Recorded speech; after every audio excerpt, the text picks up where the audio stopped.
रत्न मालिका के माध्यम से हम सभी को लाभान्वित करें। पंच परम पूज्य 108 पौराणिक स्वाध्याय विलयम कायु सरगम करो।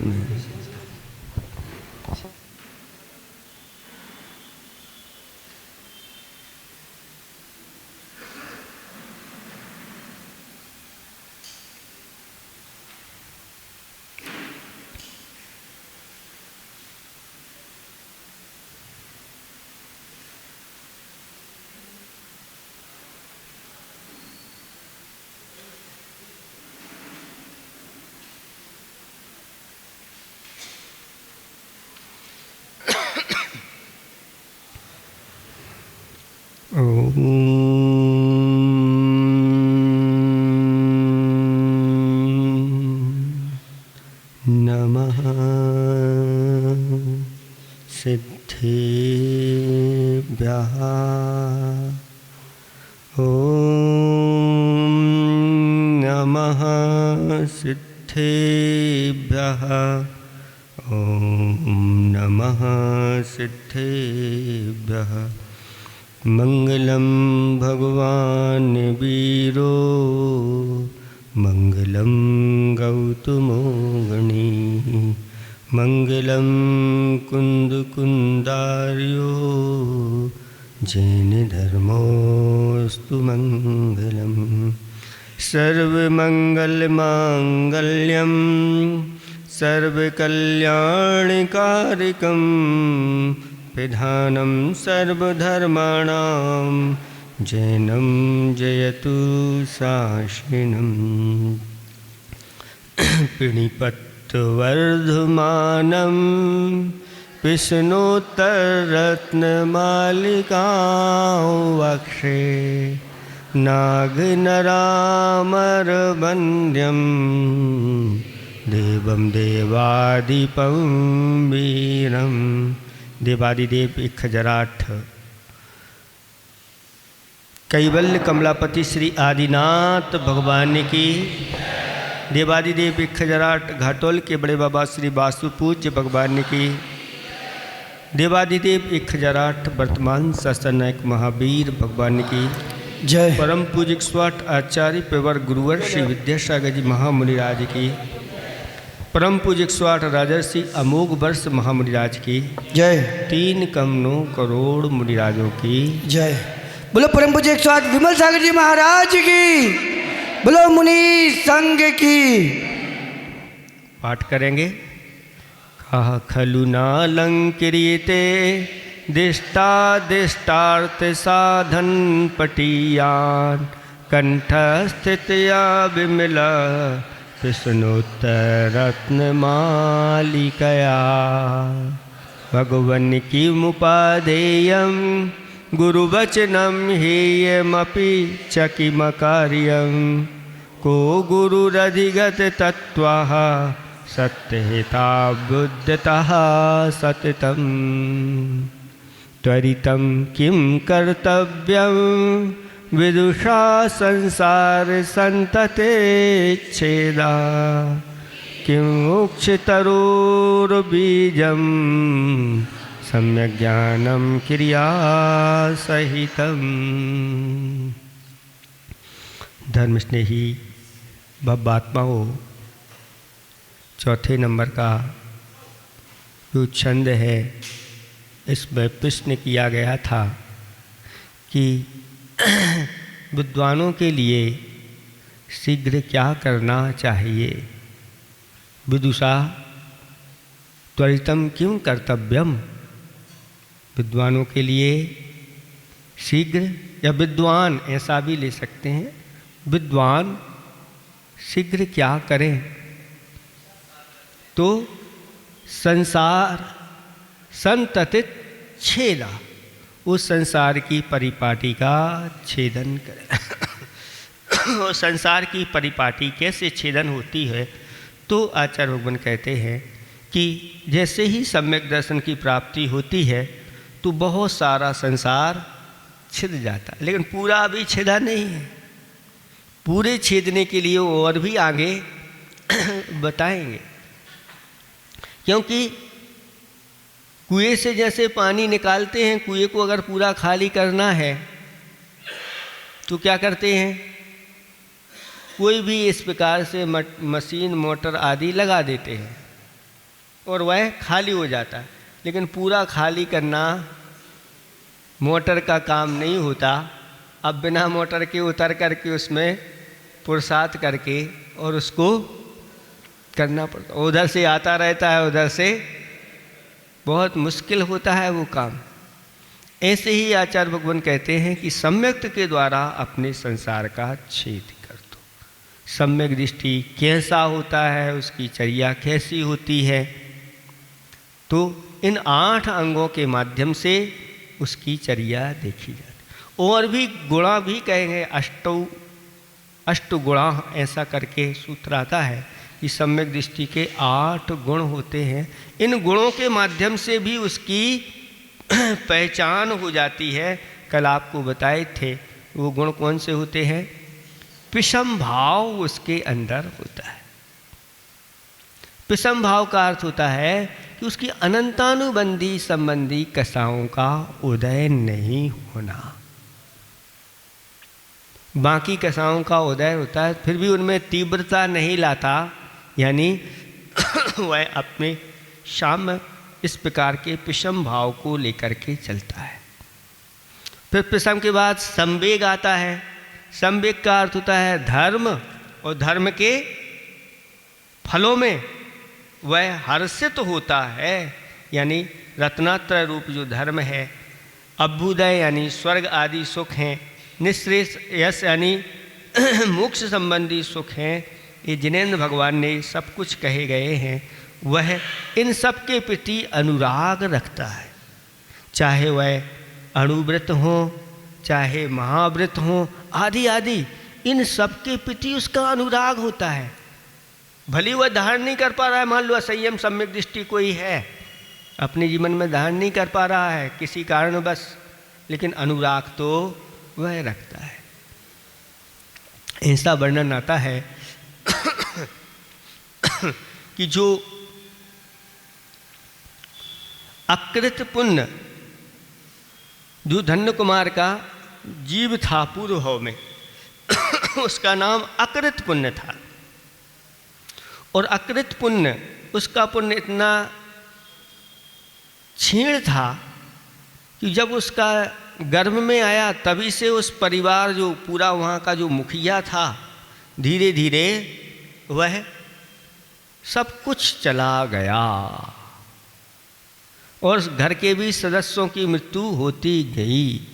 जब उसका जन्म हुआ उस समय मात उसकी माँ और वो पुत्र और घर का सब धन आदि चला गया। अब स्थिति ऐसी बन गई कि दूसरों के यहाँ जा कर के काम करना पड़ा। और जो इनके यहाँ काम करता था उसका पुण्योदय ऐसा हुआ कि वह उस नगर का मुखिया बन गया। जब इस बालक बड़ा हो गया और देखा कि ये मेरी माँ दूसरों के यहाँ काम करने जाती है, तो मुझे भी कुछ काम करना चाहिए। और वह पहुँच गया वहाँ जहाँ पर खेत की कटाई फसल की हो रही थी, चने सूख करके खड़े हो गए थे। बहुत सारे मजदूर काम कर रहे थे, उन्हीं के साथ यह भी मजदूरी करने लगा। और मजदूरी करने के बाद शाम को जब वेतन सबको दिया गया तो मुखिया खड़ा हुआ था और उसने देखा कि ये बालक कम उम्र की और इसको इस प्रकार का काम करना पड़ रहा है, किसका बालक है, पूछ लिया। तो उससे पूछा और बता दिया। वह विचार करता है कि मैं पहले जिनके यहाँ नौकर था, उनके काम करता था, आदि आदि, आज मैं मालिक बन गया हूँ और उनके इस बालक की दशा ये हो रही है। तब उसके अंदर दया करना आई और कुछ स्वर्ण मुद्राएं निकाल करके सबको तो चने दिए जा रहे थे कटाई के बदले में, परिश्रम के बदले में, उसको स्वर्ण के कुछ सिक्के दिए गए। और जैसे ही उसके हाथ पर वो सिक्के रखे, उसको ऐसे प्रतीत हो रहे थे जैसे ये अंगार हो। ये होता है जब पाप कर्म का तीव्र उदय होता है, तो कितना भी कोई सहयोग भी करे तो भी वह सहयोग जो है ना वियोग में ही ढल जाता है, और उसको ऐसा लगता है ये हमारा सहयोग नहीं कर रहा, ये तो हमारे लिए दुख दे रहे। कोई अच्छा भी करना चाहे, ऐसी दशा हो जाती। तब उसने कहा कि सबको तो आप चने दे रहे हो और मुझे ये सब अंगार दे, मुझे नहीं चाहिए। तब उसने समझ लिया कि इसका भी पुण्य नहीं है। पुण्य वालों के ही इस प्रकार के प्राप्ति होती है, और पुण्य जिनका तीव्र होता है वही अपने धन का भी सदुपयोग कर पाते। सभी लोग नहीं कर पाते, उस प्रकार की बुद्धि नहीं चलती। सब कुछ होते हुए भी वह दे नहीं पाता जब ऐसा कोई कर्म अंदर से बैठा रहता है, अंतराय कर्म। तब उसने क्या किया कि उसको सबसे ज़्यादा चने दे दिए। अब बच्चा है और सबसे ज़्यादा चने दे दिए। दे तो दिए, लेकिन जिस झोली वो लेकर के गया था उस झोली में छेद था, तो चने ले गया तो वो धीरे धीरे करके घर पहुंचते हुए आधे बचे, गिरते गए। माँ इंतजार कर रही थी कि आज मेरा बालक बेटा कहाँ चला गया। बाहर देख रही, इधर देख रही, कहाँ है, शाम होने को है। और जैसे ही बालक उस थैली को लेकर के आ जाता है, माँ तुरंत पूछ लेती है, बेटा कहाँ गया था तू?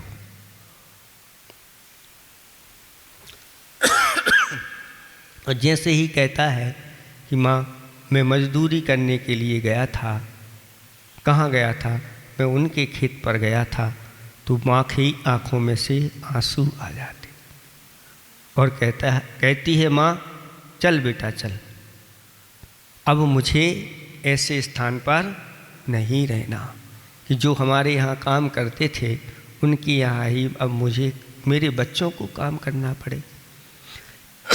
तब इस प्रकार से विचार करके दूसरे दिन उसने सुबह सुबह नाश्ता आदि तैयार करके और कलेवा आदि तैयार करके और बेटे को लेकर के वह उस नगर से निकल गई। और फिर एक ऐसे स्थान पर पहुंचती है कि वहाँ का जो मुखिया था उसके आंगन में पहुँच जाती है। उस नगर से निकल करके दूसरे ही राज प्रांत में पहुँचती है और वहाँ का जो मुखिया था वह पूछ लेता है कि बहन तुम कहाँ जा रही हो, कहाँ से आई हो? तब वह कहती है कि जहाँ मुझे जीवन मिलेगा, जहाँ कुछ रोजगार मिलेगा, मैं वहाँ जा रही। तब उस घर का मुखिया कहता है बहन तुम यहीं रुक जाओ और अच्छी तरह से हमारे घर में रह कर के जो भी भोजन पानी आदि बनाना है वो बनाना, तुम्हारे लिए रहने की व्यवस्था और खाने पीने की व्यवस्था ये सब हो जाएगी।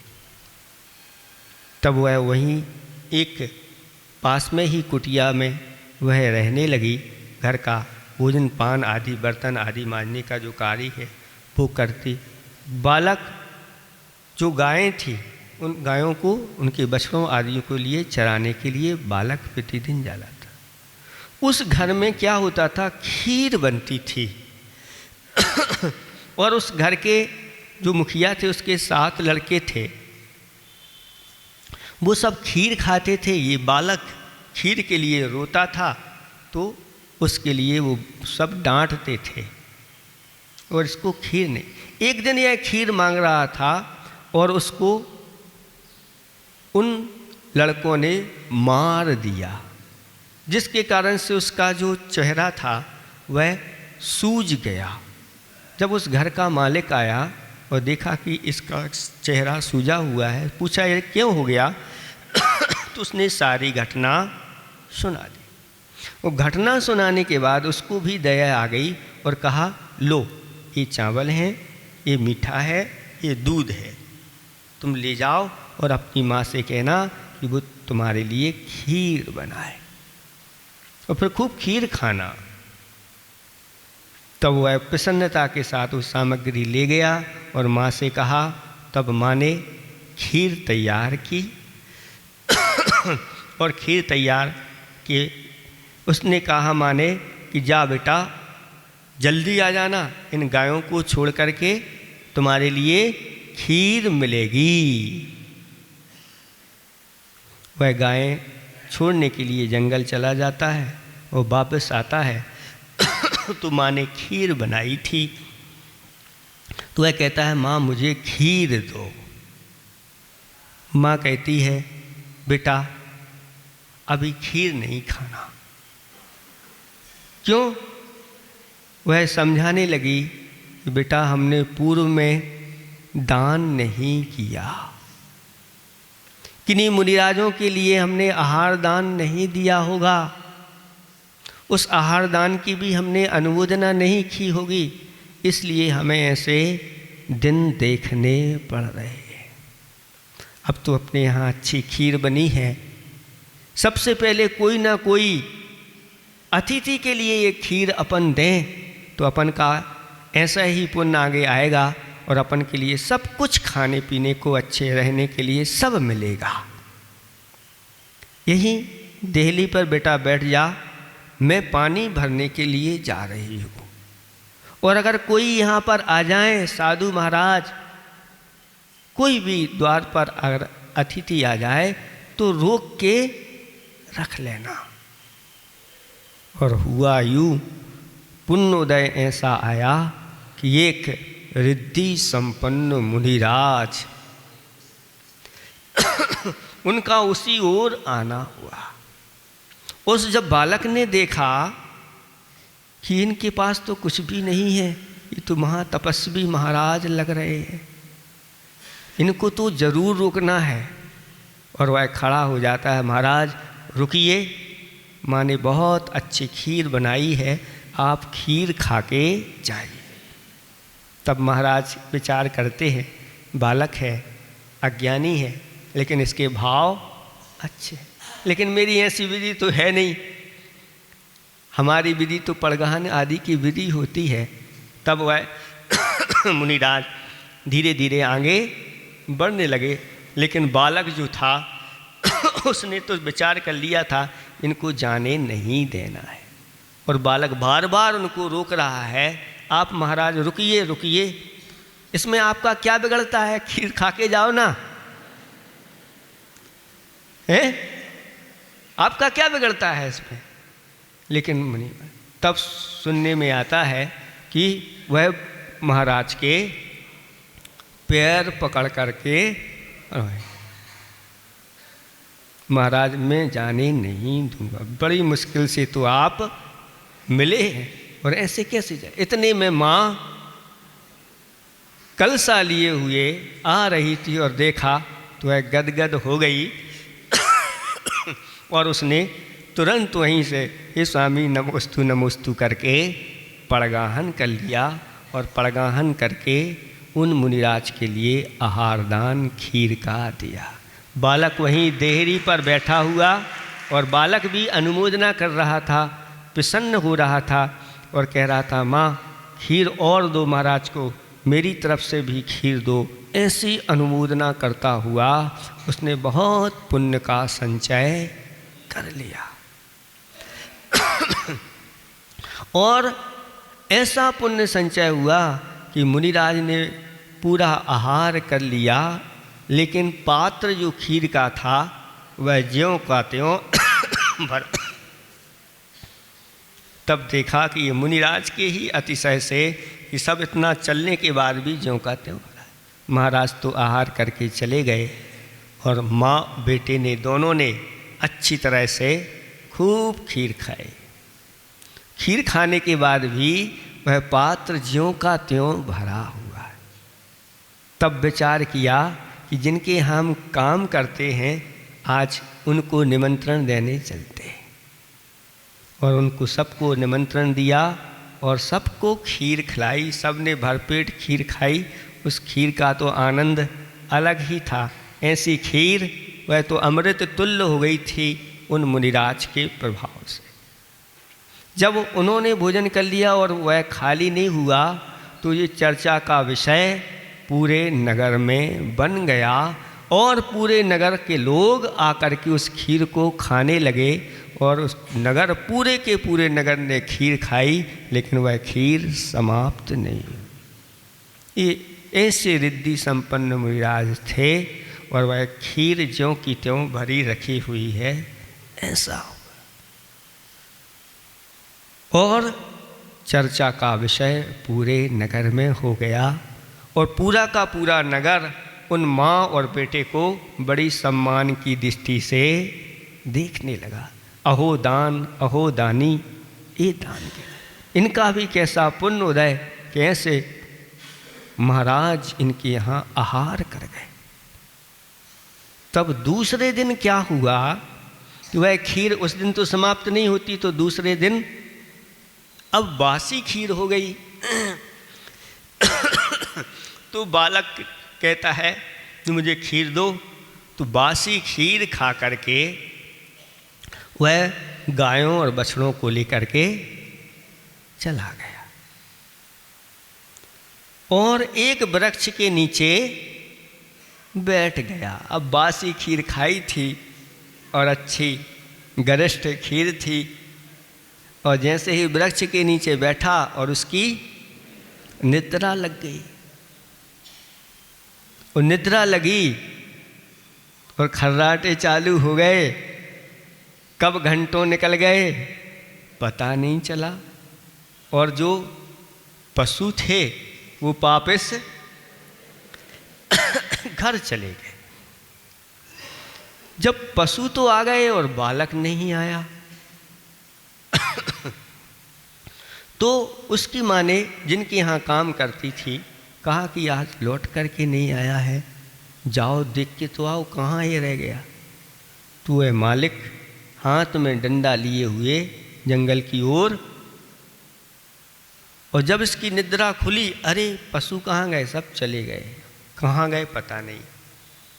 लेकिन दूर देखा कि मालिक डंडा लिए हुए आ रहा है, तो कहीं ऐसा तो नहीं कि पशु नहीं पहुँचे या मैं समय पे नहीं पहुँचा तो ये हमारे लिए मारने के लिए आ रहे हैं।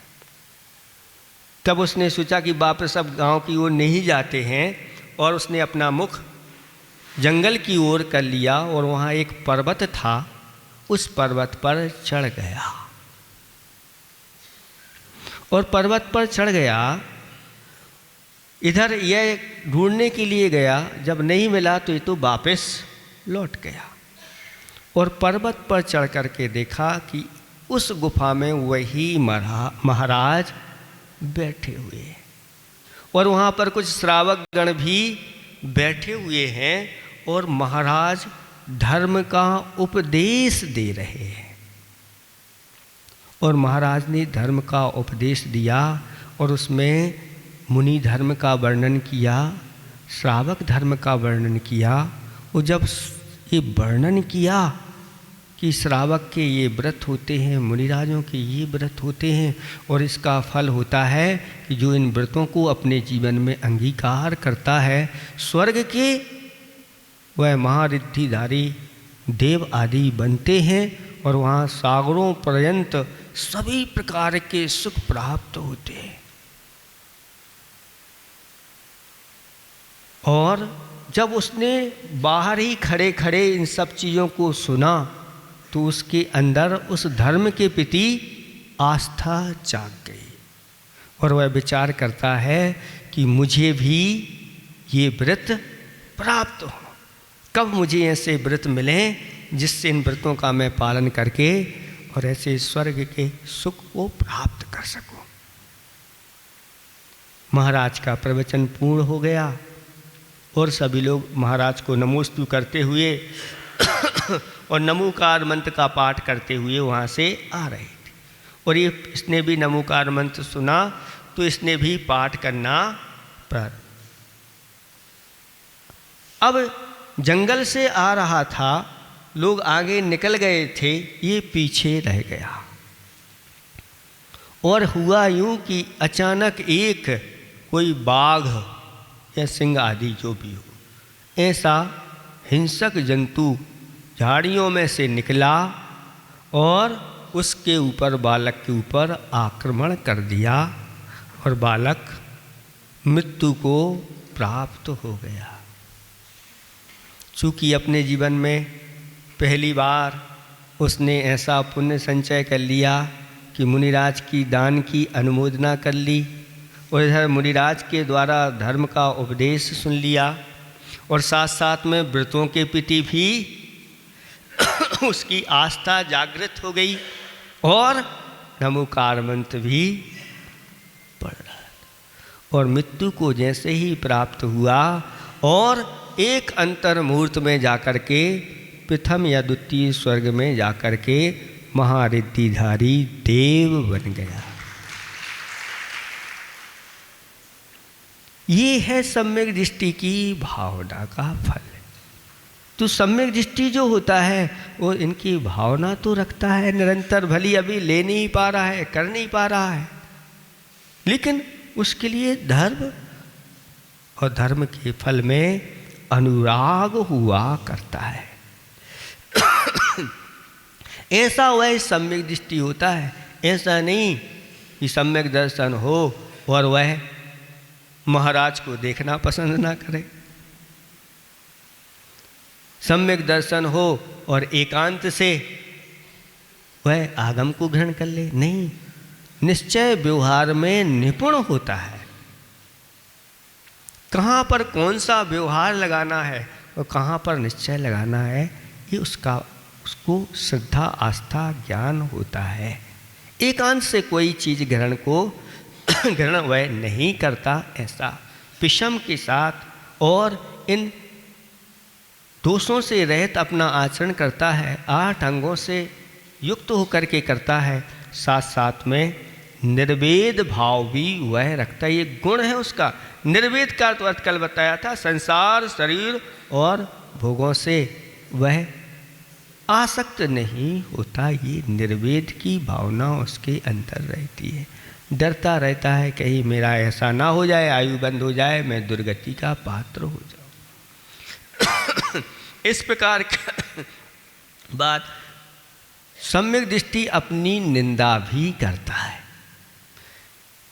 जब आत्मा कसाय से व्याकुल हो जाता है तब वह सज्जन निंदकारी करता है, परंतु जब कसाय का वेग कम हो जाता है तब मैंने अयोगकारी किया है, ऐसा मन में वह अनुताप, संताप करता है। इसी का नाम निंदा है। अपनी आत्मगिलानी पूर्वक वह निंदा कर लेता है, किसी के सामने नहीं, अपनी अपने में अंदर मैंने ठीक नहीं किया।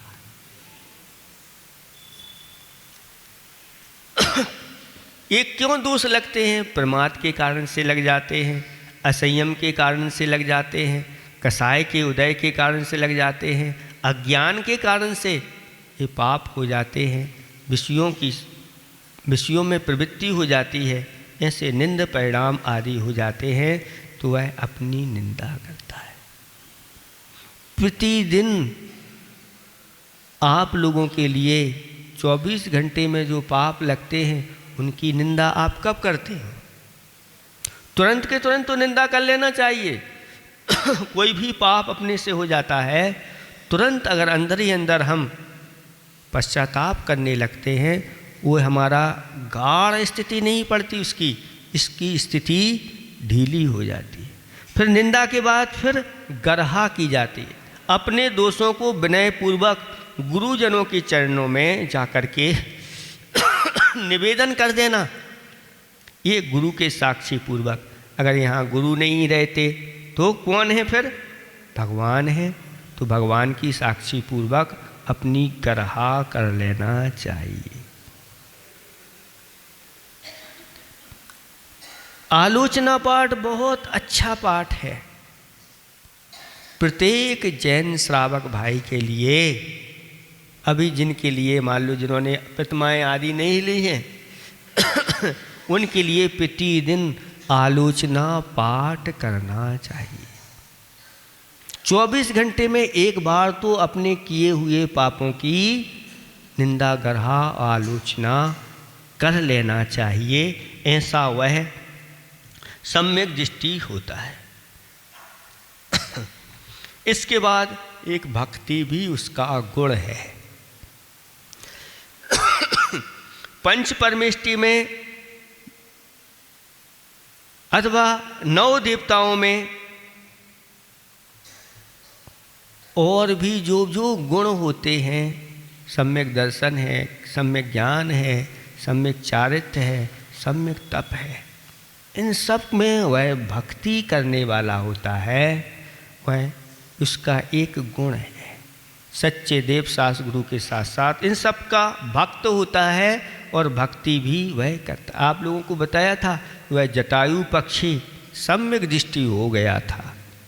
और राम सीता वन में जब तीनों संध्या काल में जिनेंद्र भगवान की भक्ति करते थे, उस समय रामचंद्र जी मुखारविंद से भक्ति पढ़ते थे, सीता जी बाद आदि बजाती थी, तो यह जो जटायु है उनमें शामिल होकर के नृत्य करता था और मुख से भी आवाज निकालता था। तो ये सम्यक दृष्टि के अंदर भक्ति गुण विशेष रूप से रहता है। और साथ साथ में देखो भक्ति के लिए उदाहरण दिया गया सौधर्म इंद्र का, छायक सम्यक दृष्टि है। और जब वह भक्ति करता है तो दुनिया देखती रह जाती है। ऐसा आनंद के साथ अभी बालक का वह बालक हैं, होनहार भगवान हैं, लेकिन जन्मोत्सव मनाने के बाद वह ऐसा आनंद नाम का नाटक करता है और तांडव नृत्य करता है। आदि पुराण पढ़ो तो देखो कैसे कैसे रूप बना करके और कैसा वह करता है, देवगण भी देखते रह जाते हैं। ये है सम्यक दृष्टि का लक्षण। व्यवहार में ये सारी चीज़ें सम्यक दृष्टि की जब होती हैं तो बड़े आनंद के साथ भगवान की भक्ति, ऐसे नहीं उदासीन भाव से नहीं करता। अब क्योंकि सम्यक दृष्टि तो उदासीन रहता है ना किससे उदासीन होना? तो संसार शरीर भोगों से उदासीन, भगवान देव साध गुरु से उदासीन नहीं होना। देव साध गुरु से उदासीन हो जाता है तो उस भक्ति में कमी आ जाती है और सम्यक दर्शन में भी गिरावट जैसी लगने लग जाती है। इसलिए आनंद के साथ इन सब चीज़ों को करने वाला, तो ये भक्ति भी एक उसका गुण है। और वात्सल्य है, वात्सल्य का अर्थ होता है साधर्मी भाइयों में यथा योग उनका आदर सत्कार करता है। 4 प्रकार का संग होता है, उन 4 प्रकार की संग में वह अन्न औषधि दान आदि वैयवृत्ति सेवा विहार आहार निहार आदि आदि में अपना वह योगदान प्रकट करता है और बड़ी विनय के साथ ये सब काम करता है। वह वात्सल्य अंग का धनी हुआ करता है, अपने साधन भाई के प्रति ईर्ष्या आदि भाव नहीं रखता, ऐसा जानना चाहिए। और अनुकंपा भी बताया था कि अनुकंपा भी उसका गुण होता है, यानी उसके अंदर जीवों के प्रति दया करुणा के भाव होते हैं। निर्दयतापूर्वक किन्हीं जीवों का घात नहीं करता। ये सब गुणों के साथ वह सम्यक दृष्टि होता है। इस संबंधी किसी को कुछ पूछना है सम्यक दर्शन संबंधी तो आप पूछ सकते हैं।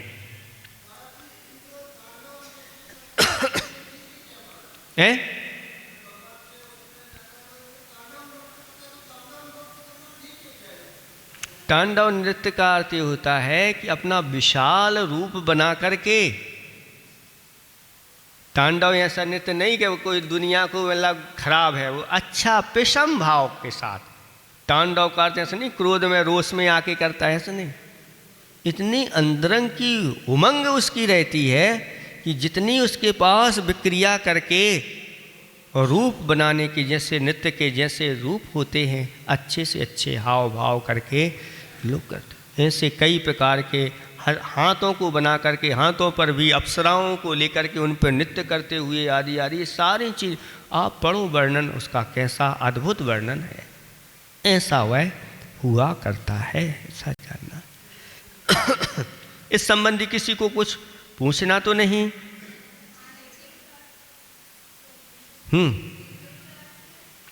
निर्वेक, इसको निर्वेद भी बोलते हैं, संसार शरीर भोगों से उदासीन। अथवा जहाँ चार लेते हैं सम्यक दृष्टि के, पिसम, संवेग, आस्तिक और अनुकंपा, यहाँ निर्वेद नहीं लिया। 8 गुणों में निर्वेद भी अलग से लेते हैं। जहाँ यहाँ 4 लेते हैं, इन चारों में ही 4 और गर्भित करके चलना चाहिए। यानी जिसके पास पिसम भाव होता है, यानी कसाओं की मंदता होगी, तो कसाओं की मंदता के कारण से वह भक्ति आराम से भक्ति आराधना करेगा। और पिसम भाव जब होते हैं तो अपनी निंदा गर्हा आलोचना के भाव भी उसके हो जाते हैं। निर्वेक संवेग यानी देवशास्त्र गुरु अथवा उनके धर्म के जो फल हैं उनमें वह अनुराग आनंदित होने वाला होता है, तो इनके प्रति आनंदित होता है। तो इसके ठीक विपरीत निर्वेद भी इसमें गर्भित कर लेते हैं, यानी संसार शरीर भोगों से वह आसक्त नहीं होता, यानी खोटी क्रियाओं को नहीं करता जिससे दुनिया में उसकी निंदा आदि हो। विषण आदि का वह त्यागी होता है, ऐसा जानना चाहिए। उनको करता नहीं, अगर त्याग भी नहीं किए तो करता भी नहीं, ऐसा जानना चाहिए। ऐसा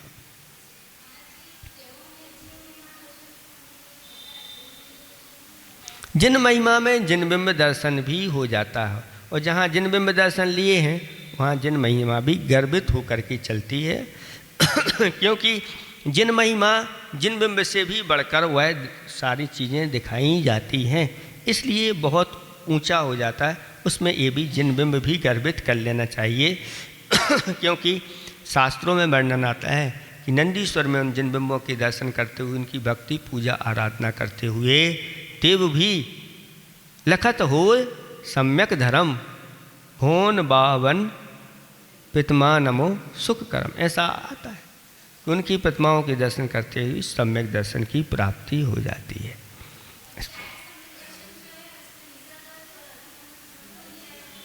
छायक सम्यक दर्शन जो है उसमें ये निसर्गज अधिगमज कैसे बनेंगे? तो बन सकते हैं, क्योंकि जिनेंद्र भगवान के पाद मूल में ये होते हैं।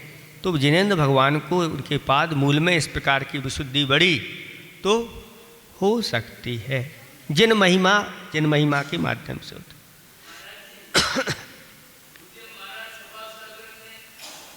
एक इनका प्रश्न अभी छायक सम्यक दृष्टि जो होता है, छायक सम्यक दर्शन के लिए निसर्गज अपन कैसे माने? निसर्गज यानी स्वभाव से होता है, और निसर्गज के अंतर्गत ये जाति स्मरण, जिन बिंब दर्शन, जिन महिमा दर्शन और धर्मोपदेश जो होता है वह अधिगमच के अंतर्गत लेते हैं। अब छायक सम्यक दर्शन देखें किन के पादमूल में होता है? तो केवली सुत केवली के पादमूल में तो कहा है। अब कैसे होता है ये वहाँ पर कुछ लिखा नहीं है। अब हो जाए तो जाति स्मरण हो जाए, मान लो तो हो सकता है, अथवा धर्मोपदेश के साथ हो रहा है छायक सम्यक दर्शन, तो फिर हम उसको निसर्गज नहीं मानेंगे। इन दोनों में हो सकते हैं, इसकी चिंतनीय विचारनी है। हाँ,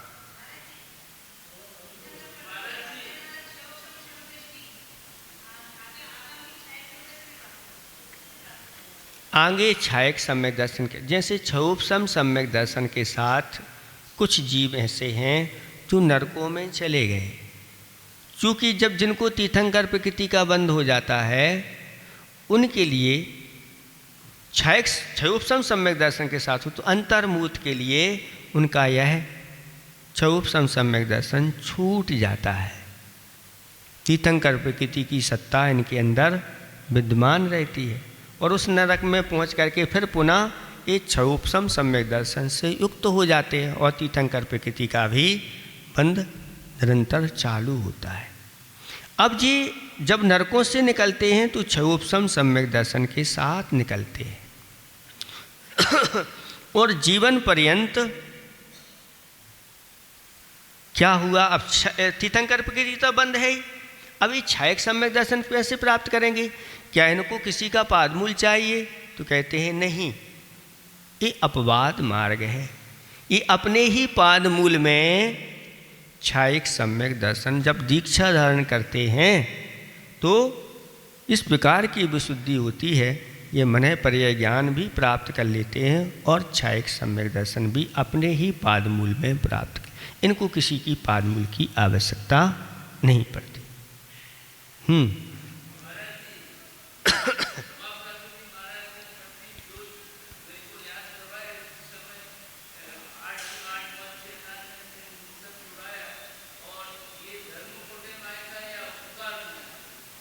काय में आएगा?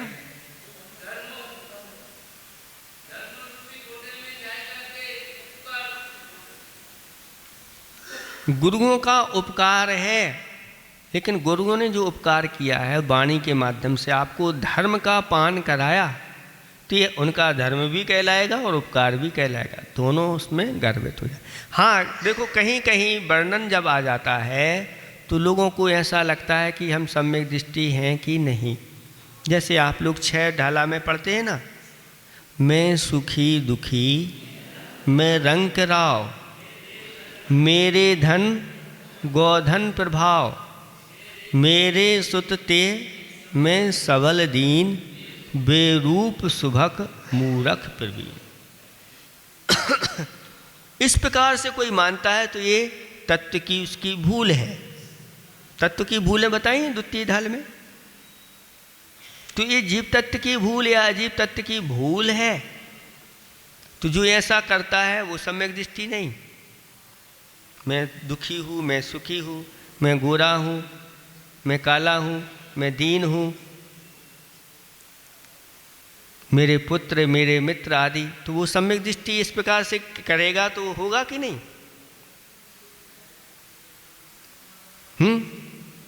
जिसको अच्छी तरह से आप लोगों को समझना है, वहाँ पर जो बताया जा रहा है, जो एकांत से ऐसा मानता है,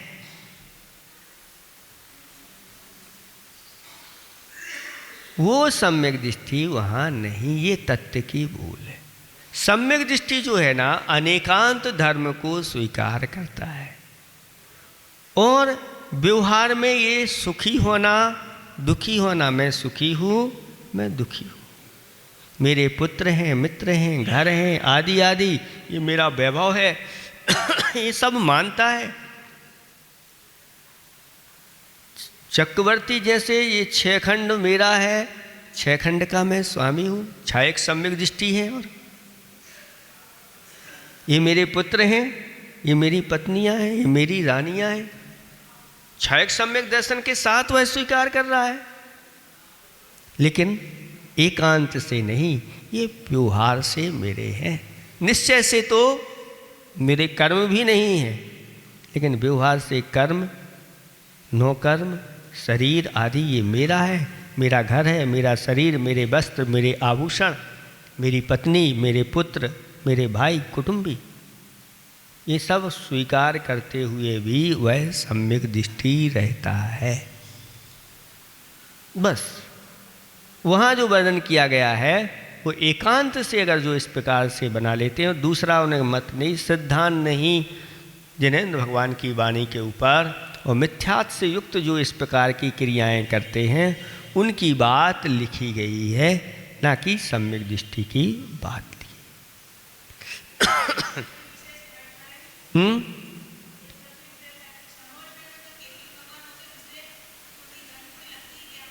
हाँ ऐसा ही कहा गया है कि समूह शरण में गंधगुति से युक्त ही वह विराजमान रहते हैं। उनके लिए विशेष केवल ज्ञान होने के बाद इस प्रकार की व्यवस्था देवों के द्वारा एक कर दी जाती है कि जहाँ पर वह विराजमान होंगे तो गंधकुटी में विराजमान। जब सामान्य से विहार आदि करते हैं तब उनकी गंधकुटी नहीं, लेकिन जहाँ उनका धर्मोपदेश होता है तो ये केवल ज्ञान के अतिशय में इस प्रकार से व्यवस्था की जाती है। तो समूहशरण में जो पहली सभा होती है उस पहली सभा में गणधर आदि भी बैठे रहते हैं, केवली भगवान भी रहते हैं और उपाध्याय आचार्य परमेष्ठी आदि सभी प्रकार के जितने प्रकार के मुनिराजों में भेद होते हैं रिद्धि आदि से संपन्न वो सब बैठते हैं। अगर उनकी गंधकुटी नहीं लगे और सामान्य से ही वह बैठें तो फिर क्या व्यवस्था उनकी होगी कि गणधर परमेष्ठी के लिए तो आसन है और केवली के लिए आसन ना हो, बिना आसन के ही अधर में रहें। चूँकि आसन पर भी बैठते हुए भी अधर में ही रहते हैं, लेकिन ये केवली है। इस प्रकार की व्यवस्था समूहशरण में सब व्यवस्थित होना चाहिए। ऐसा नहीं कि केवली भगवान नीचे बैठे हों 4 अंगुल धरती से नीचे ऊपर और उनसे ऊपर गणधर आदि बैठे हों। ऐसी सारी व्यवस्था व्यवस्थित तो होना ही चाहिए और होती होगी इस प्रकार की। हाँ, भगवान से ऊंचे तो नहीं होंगे क्योंकि मुख्य में मूल में तीर्थंकर जो होते हैं इनकी व्यवस्था अलग होती है, लेकिन इनकी गंधकुटी कहाँ होगी? तो जो सभा है, गणधरों की सभा है, मुनियों की सभा, उसी में व्यवस्था उनकी रहती है। ऐसा वर्णन आया कि उसी में ये विद्यमान रहते हैं। ये क्या करते हैं? ना भगवान को नमस्कार करते हैं, ना भगवान की स्तुति करते हैं। तो भगवान की क्या दिव्य धुनी सुनने बैठे रहते हैं? तो केवली हो गए। अब उनको कुछ सुनने की ज़रूरत। फिर गण पूर्णाय यानी उस गण की यानी उस सभा की पूर्ति करने के लिए उस समूहशरण में भी ये सुशोभित होते हैं, शोभा बढ़ाने के लिए ऐसा कहा गया। दिव्य धुनी उनकी कब खिलेगी? तो कहते हैं कि बाहर जो है एक 7वीं भूमि होती है, उस 7वीं भूमि में उनकी दिव्य धुनी आदि खिलती है, अथवा जो सुत केवली आदि है यहाँ आकर के भी अपने व्याख्यान करते रहते हैं। विशाल स्थान रहता है, मंडप आदि बने रहते हैं वहाँ। तो ऐसी दिव्य धुनी इनकी खिलती यहाँ है, तो यहाँ खिल जाएगी, कोई दिक्कत नहीं। और समूहशरण से बाहर जाकर के खिलती है, जहाँ जाते हैं विहार करते हैं, ये व्यवस्था उनकी बनती है। इस तरह से ये समझ लेना चाहिए। थोड़ा सा प्रकाश ये और डाल देते हैं कि जो मनुष्योत्तरीयंच सम्यक दर्शन को प्राप्त होते हैं उनकी लेस्याएँ शुभ होना चाहिए। अशुभ लेस्याओं के बारे में तो हम आपको बता चुके हैं। अशुभ लेस्याओं का स्वरूप क्या होता है और उसको धारण करने वाले कैसे होते हैं। नरकों में ऐसा कहा गया है कि अशुभ लेस्याएँ होते हुए जब हीमान हो जाती है, मतलब नीचे की ओर चली जाती हैं, घटती हुई होती हैं, तब सम्यक दर्शन प्राप्त होता है। लेकिन मनुष्योत्तरीयंचों के लिए ये शुभ लेस्याएँ चाहिए, और ये शुभ लेस्याएँ अगर हीमान हैं तो नहीं होगा, ये वर्धमान होना चाहिए, तब होता है। तो ऐसा कहा गया है कि जो पीत लेस्या वाला होता है वह कैसा होता है? प्रबुद्धा करुणा युक्ता कार्याकारी विचारिका। जैसे ही पीत लेस्या शुभ लेस्या होती है तो उसके अंदर विवेक जागृत हो जाता है। प्रबुद्धा यानी उसकी बुद्धि अच्छी चलने लगती है, अज्ञान के अंधकार उसके दूर हो जाते हैं और उसको कुछ बुद्धि अच्छी आ जाती है, जागृत हो जाता है। और जो करुणा से युक्त होता है, जीवों के ऊपर करुणा करता है, उसकी वह लिस्या शुभ पीत लिस्या हो जाती है। कार्याकारी विचारिका, पीत लिस्या में व्यक्ति क्या करने योग्य है, क्या नहीं करने योग्य है ऐसा विचार करने वाला होता है। क्या खाने योग्य है, क्या नहीं खाने योग्य है, ये पीत लिस्या वाला विचार करता है। लाभालाभे, लाभ और अलाभ में वह ज़्यादा हर्षित नहीं होता, और अलाभ प्राप्ति नहीं हो तो दुखी भी नहीं होता, समान होता है। सदा प्रीता, सबके प्रति, जीवों के प्रति प्रेम भाव रखने वाला होता है। प्रेम भाव का अर्थ क्या होता है कि सभी सुखी हों। तीनों लोकों में जितने भी प्राणी हैं, कर्मों से सताए हुए प्राणी हैं, सभी सुखी, सभी निरोगी बने, ऐसी भावना रखता है। सभी कल्याण के मार्ग में लगे, किसी को जरा भी दुख की प्राप्ति ना हो, ऐसी भावना प्रेम भावना से युक्त होता है। ये पीत लिस्या के लक्षण है। पद्म लिस्या वाला इससे और आगे का होता है। हमारी अगर शुभ लिस्याएँ रहेंगी तो कैसे, तो कहते हैं दया युक्तो सदा त्यागी, जिसने जीवन पर्यंत के लिए त्याग कर दिया है। आपने अणुव्रत धारण कर लिए, अब आपके अंदर वह संकल्प चलता रहता है, तो ऐसा व्यक्ति प्रायः शुभ लिस्याओं में परिणत हो जाता है। सिद्धांत ग्रंथ तो कहते हैं कि जैसे ही अणुव्रत होते हैं, ये पंचम गुणस्थान से शुभ लिस्याएँ ही पाई जाती, लेकिन कहीं कहीं अपवाद में समय समय पर अशुभ लिस्याएँ भी आ सकती हैं, लेकिन ज़्यादा समय के लिए नहीं। लेकिन जिसने जीवन पर्यंत के लिए त्याग कर दिया है, वो सदा त्यागी, या जिसके अंदर सदा हमेशा त्याग की भावना बनी रहती है। आज मेरा ये त्याग है, मुझे ये त्याग करना है, आदि आदि, ऐसी भावना के साथ युक्त होता है, तो वह पद्म लिस्या का धारी हो जाता है। इसलिए अपने जीवन में आपने जो संकल्प किए हैं, हमेशा हमेशा आपकी बुद्धि में रहते हैं। मैंने संकल्प लिया है रात में नहीं खाऊंगा, मैंने संकल्प लिया है कि मैं इन अणुव्रतों को अपने जीवन पर्यंत पालन करूंगा। ये भीतर से ही तो सदा त्यागी माना जाता है। और देवार्चन तत्परः, जिनेंद्र भगवान की भक्ति पूजा आदि में जाप ध्यान में जब यह तत्पर हो जाता है, जहाँ पंच परमेष्टि का ध्यान आदि होता है, उस समय उसकी कौन सी लिस्या होती है?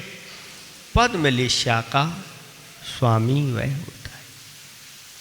और इसके बाद फिर आता है नंबर शुक्ल लिस्या का। तो शुक्ल लिस्या के परिणाम तो अलग ही प्रकार के होते हैं, यानी राग देश, ना तो किसी में राग और ना किसी में देश, ना किसी प्रकार का शोक करता है, ना किसी प्रकार से वह निंदा करता है, इनसे रहित होता है और परम उत्कृष्ट भाव में वह लगा रहता है। यानी अच्छे अच्छे परमात्मा के भाव में लीन रहने वाला, राग देश से रहित जब स्थिति बनती है, तब जाकर के ये शुक्ल लिस्या के परिणाम जब ऐसी लिस्याओं के साथ वह हो जाता है, और अगर ये मिथ्यात्व के साथ भी ऐसी लिस्याएँ हो जाती हैं,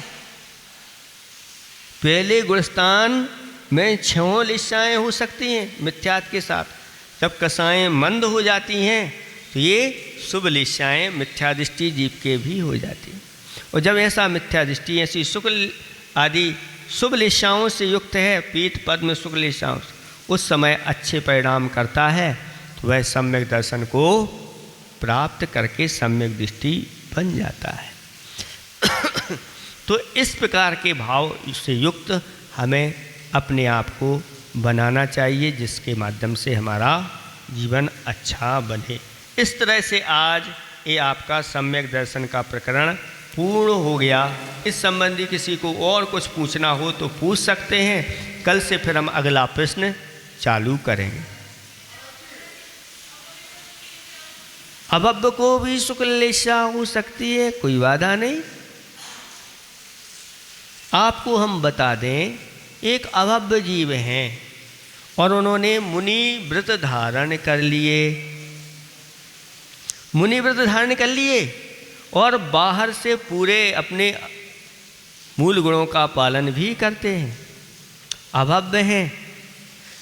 अब उनको कभी सम्यक दर्शन की प्राप्ति तो होना नहीं। अब ऐसे मुनिराज जंगल में बैठे हुए हैं और कोई उनके ऊपर उपसर्ग कर रहा है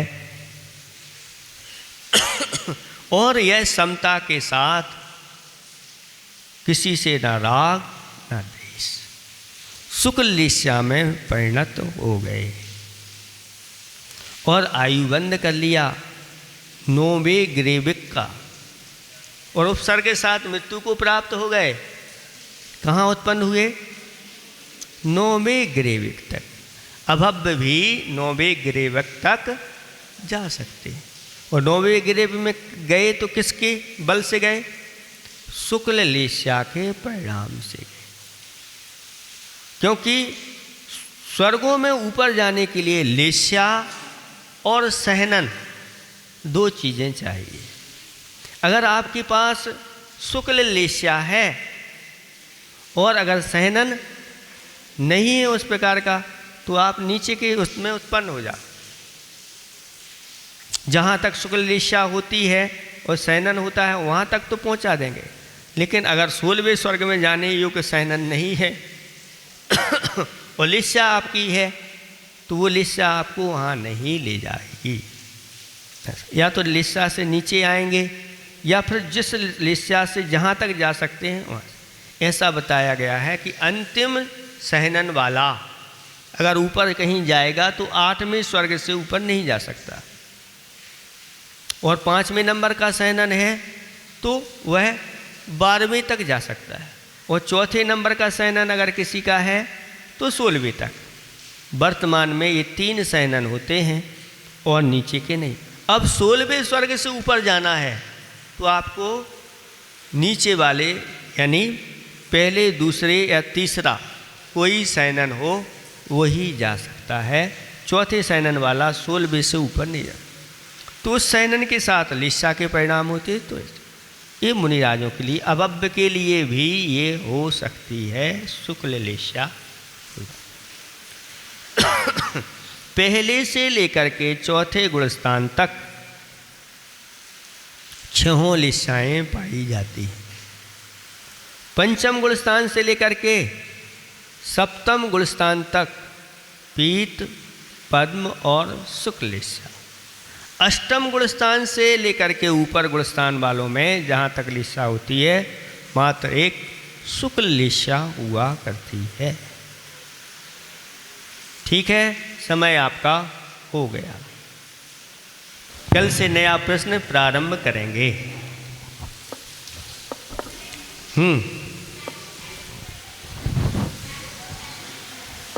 आवाज तेज नहीं आ रही, खड़े होके बोलो। बैठ जाइए 2 मिनट के लिए। हाँ, जो आपके घर में पड़ा हुआ है स्वर्ण आदि, वो पाप बंद के लिए कारण है।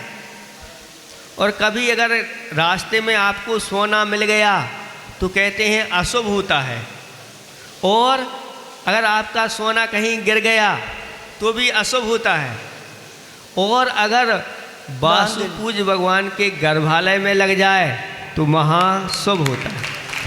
ये आपका सोना कहीं